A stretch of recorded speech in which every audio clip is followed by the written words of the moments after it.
Hello again, everyone. Pastor Paulette here, your addiction recovery coach, continuing with my story.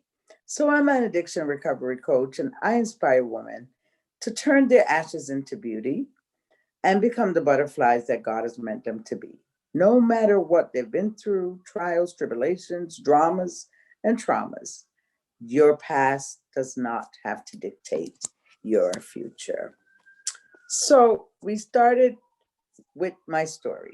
I told you how it started, and then uh, I ended the first part with the events.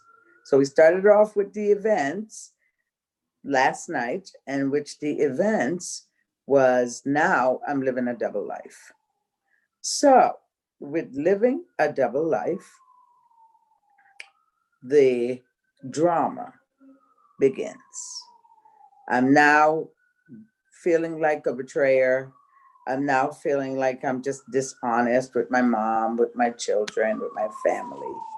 And I am now even, you know, slipping with my everyday things that I need to do for my children and just in life general. Couldn't seem to stay in school and have a job. And so now things is just really getting out of order. And I remember one particular night.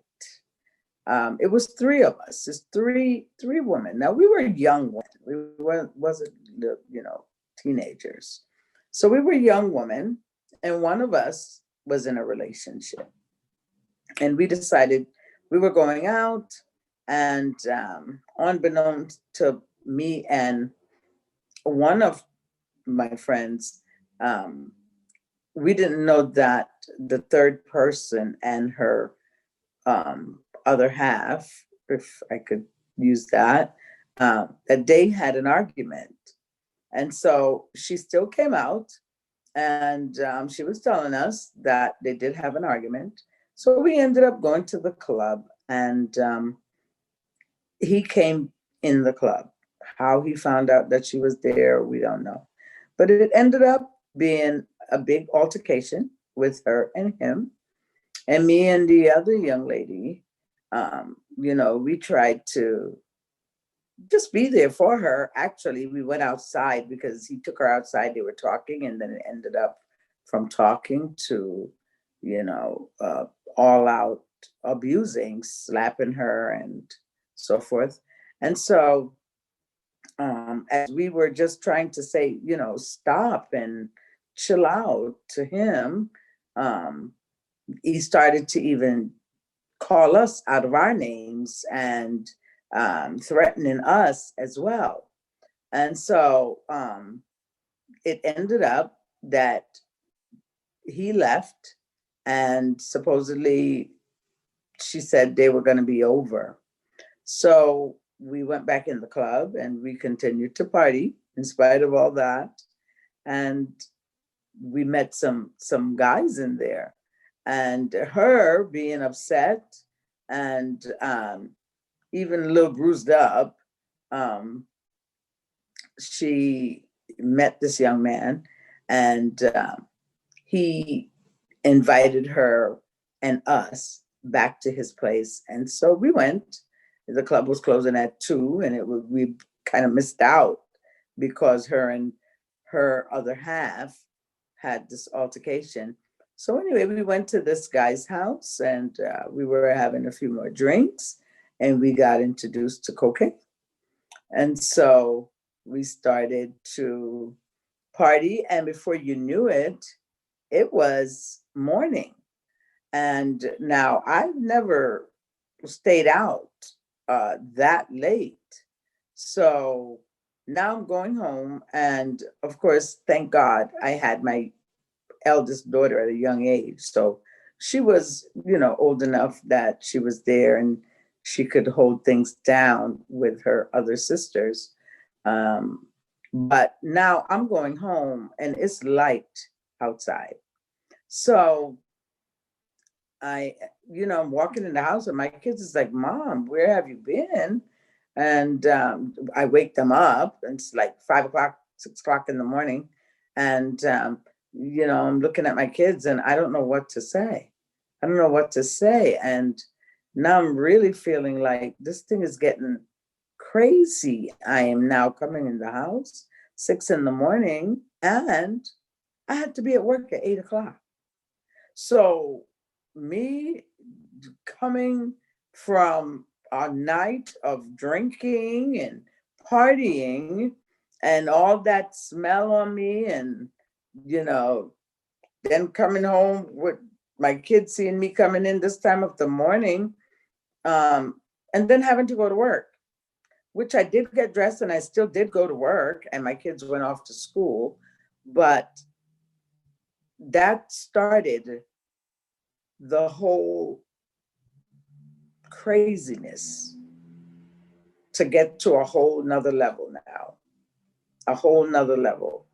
So now we are experimenting with cocaine, and this now keeps us up all night long, and the party never stops. And now I'm in a place where a lot of drama is starting to happen because it's a new crowd and they're coming in with a new attitude, new character, new ideas, new opinions. And now me not having an opinion of my own, a dream of my own, not having a a direction of my own, I'm just getting caught up. And this is like a big spider web, and it's just getting bigger and bigger and bigger. And so now I'm hanging out with these people, and these are like on another level of partying. And I'm seeing things that I've never seen before, and things that I know is not correct. Things that I know that I myself would be saying, oh no, she shouldn't be doing that. So it started to bring a lot of drama. And so it even escalated to where sometimes they was at my house and I would have to make up a story and tell my mom, I needed her to let my kids come over so that I didn't want the kids there while all this crazy stuff was going on and the loud noise and so forth. So the drama just got worse and worse. And the thing about it is, when you're living a life of drugs, it's you live to use and you use to live. And so nothing else matters. For me to tell my mother a lie and have my kids come over, and I love my children, and we have such a special and unique relationship. I know every mother says that, but me and my children are very close. And I have all daughters. So, of course, mother-daughter is always a very special relationship because girls want to be like their mom. And now they're looking at me like, my mom just isn't the same. She's not acting the same. And now I'm feeling like this pressure, this burden, it's getting heavier and heavier. And I'm getting caught up in it more and more. And now when I do get a moment of sanity, I go to work and I'm falling asleep on the job, and I go to work and I'm not performing at my best anymore. And now I'm like, geez, I have to get myself together. I have to get out of this. And so it was getting harder and harder to live with myself. The shackles that was on my mind was now paralyzing everything in my life. I just didn't know how I was going to get out. it was starting to get real hectic because now I was not seeing a way out because I was getting addicted to a substance that was really taking my power away. I was becoming powerless. I was doing things that was way out of my character. So the drama sets in from living this double life. And now my behaviors is starting to show. People that are close to me is saying, she's just not the same. She's not acting the same. My mom is asking me, what's going on? You seem tired, you look tired. And the kids, you always want the kids to come over. And my mom is asking, like, what's going on? She can tell. And so my behaviors was giving me away. Even though I was trying to live this double life, I wasn't going to be able to hang on too much longer. And I started to see that I wasn't going to be able to hang on much longer without just actually giving myself away because of my behaviors. And so we have to remember, in our trials and our temptations, the struggles, the devil wants to defeat us, and God wants to develop us. So even though it was becoming a bigger and bigger web and ball of confusion, all along I was developing, and I didn't know it at the time, but I can tell now these obstacles were going to become opportunities for me in the long run. So the drama, of course, starting to get worse and worse. I start to call out of work now because I just can't keep staying up all night and then going to work. So my attendance started slipping at work, and eventually I got fired. I got fired from the job. And so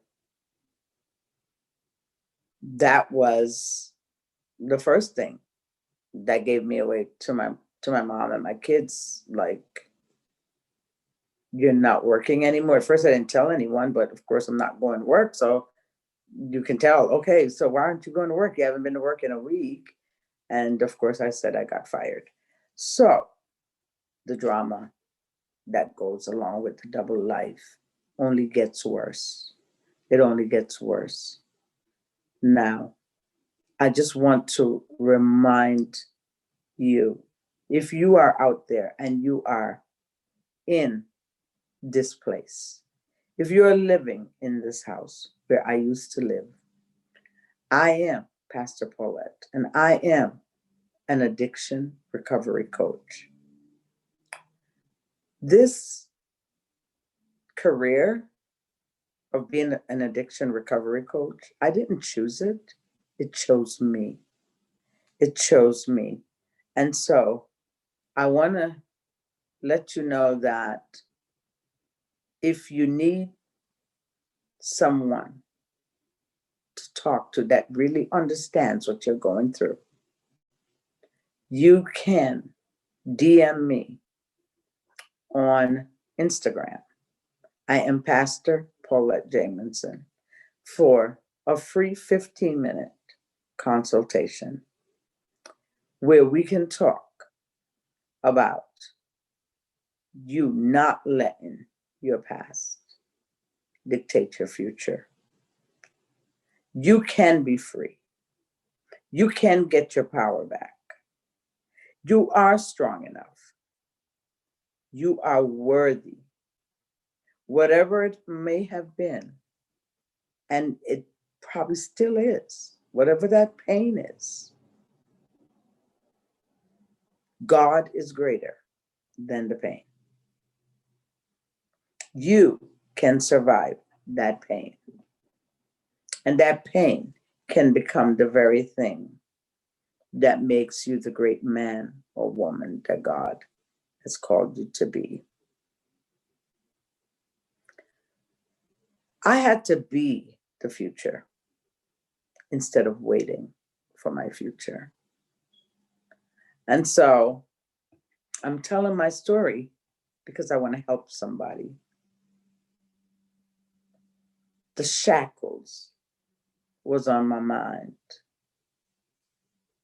and it had my feet bound, it had my dreams bound, it had my household bound, it had me bound. And I just want you to know that if you are in that place in your life right now, this is the very thing that qualifies you to become the strong overcomer that you were created to be. So, as I said, I'm on Clubhouse as Pastor Paulette Jamison. If you go to my bio, you can see I have a phone number there. I have my website, which is www.refreshedandrevived.org. You can DM me on Messenger, or you can go to my website and I'll get a notification. There's also a phone number there. And so, as I continue to tell my story, you know, I get the chance to tell the story, to be able to help another wounded soldier. I was wounded, but I'm no longer wounded today. No longer wounded today. And I am not captive by my past. I'm not afraid to share it. I'm not afraid to say what I did, because just because I did it does not mean that's who I am. And so, with that being said, I thank you for giving me this time, and I will continue the story so that you can hear the ending. I will be back tomorrow to give you some more. So, with that being said, I hope you have a good night, and thanks for letting me share. God bless you.